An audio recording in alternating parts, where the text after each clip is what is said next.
इधर भारत ने पाकिस्तान को दी अब तक की सबसे बड़ी सजा, रास्ते से हटाया। उधर लाहौर छोड़कर भाग रहे लोग। पाकिस्तान में मचा हंगामा, इमरान खान की हत्या लगभग तय। पीओके के लिए फूट फूट कर रो रहा पाकिस्तान। भारत के साथ खड़ा हुआ रूस और इजराइल। पाकिस्तान को बता दी औकात। तुर्की और सऊदी अरब देखते रह गए। इधर पूरी दुनिया में चर्चा पाकिस्तान की कंगाली की हो रही थी और उधर भारत ने पाकिस्तान को रास्ते से हटा दिया। इस बार भारत ने ऐसा तमाचा मारा है कि पाकिस्तान को उसकी नानी याद आ गई। होली पर ही भारत ने पाकिस्तान के मुंह पर कालिख पोत दी।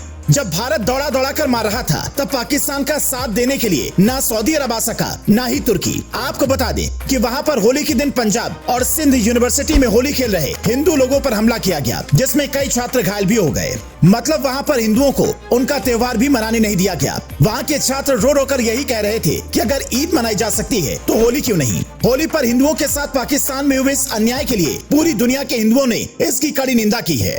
लेकिन पाकिस्तान को यही लग रहा था कि भारत उसका कुछ बिगाड़ नहीं पाएगा, पर भारत ने उसे आसमान से सीधे जमीन पर पटक दिया। पाकिस्तान को औकात में लाने के लिए भारत सरकार ने भी होली के दिन एक बड़ा फैसला ले लिया। भारत ने पाकिस्तान को रास्ते से हटा दिया। इधर भारत सरकार ने बड़ा फैसला लिया, उधर पाकिस्तान की कराची में धारा 144 लागू करना पड़ गया। हालात ऐसे बन गए कि पाकिस्तान में लोग भागकर अफगानिस्तान जाने को मजबूर हो गए। दरअसल इन दिनों पाकिस्तान न सिर्फ आर्थिक तंगहाली से जूझ रहा है बल्कि राजनीतिक हालात भी अब तक के सबसे बुरे दौर से गुजर रहे हैं। वहाँ पर सरकार विरोधी लोगों को चुन चुनकर रास्ते से हटाया जा रहा है, लेकिन जिन बड़े नेताओं के साथ ऐसा नहीं किया जा सकता उन्हें जेल में डाला जा रहा है।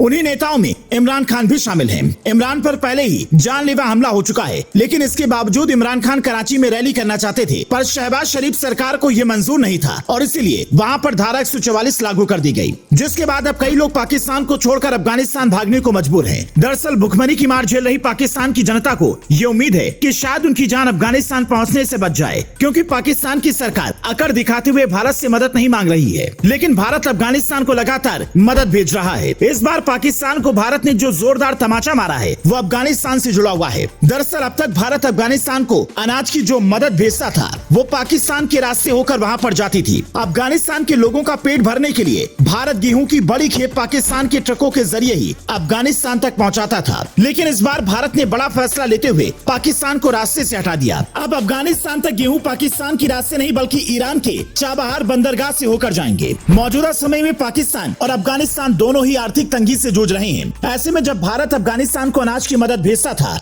तो पाकिस्तान रास्ते में ही ट्रकों से काफी माल उतारकर अपने गोदाम तक पहुंचा देता था। ऊपर से अफगानिस्तान के लोगों को ऐसा दिखाता था मानो सारी मदद उसकी तरफ से की गई हो, क्योंकि पाकिस्तान के ट्रक से जब गेहूं वहां पर पहुंचते थे तो वहां के लोग भी यही सोचते थे कि ये मदद तो पाकिस्तान की तरफ से आई है। यही करके लंबे समय से पाकिस्तान वाहवाही बटोर रहा था, इसीलिए पाकिस्तान पर भारत ने तगड़ी चोट पहुँचाते हुए उसे रास्ते से हटा दिया। ये समझना बहुत जरूरी है कि ये फैसला 7 मार्च होली के दिन दिल्ली में हुई इंडिया सेंट्रल एशिया की ज्वाइंट वर्किंग ग्रुप की पहली बैठक में लिया गया, लेकिन जैसे ही भारत के इस फैसले के बारे में पाकिस्तान को पता चला वो आग बबूला हो उठा। उसे अब समझ नहीं आ रहा है कि पाकिस्तान के लोगों का पेट कैसे भरेगा, क्योंकि अब तक अफगानिस्तान की गेहूं से चोरी का रोटी का इंतजाम हो जाता था, लेकिन अब मुश्किलें बढ़ जाएंगी, क्योंकि पहले ही सऊदी अरब जैसे देश साफ कह चुके हैं कि वो पाकिस्तान की ज्यादा मदद नहीं कर पाएंगे। ऊपर से तुर्की ने भी हाथ खड़े कर दिए हैं। तुर्की ने भी कह दिया है कि उसके यहाँ पर भूकंप आया हुआ है और वो अभी अपना ही देख ले तो बड़ी बात है। गरीबी में आटा गीला वाली कहावत तो आपने सुनी ही होगी। पाकिस्तान का हाल भी कुछ ऐसा ही हो गया है। यानी इस बार भारत ने पाकिस्तान को जो जोरदार तमाचा मारा है उसकी गूंज पाकिस्तान सालों तक नहीं भूलेगा।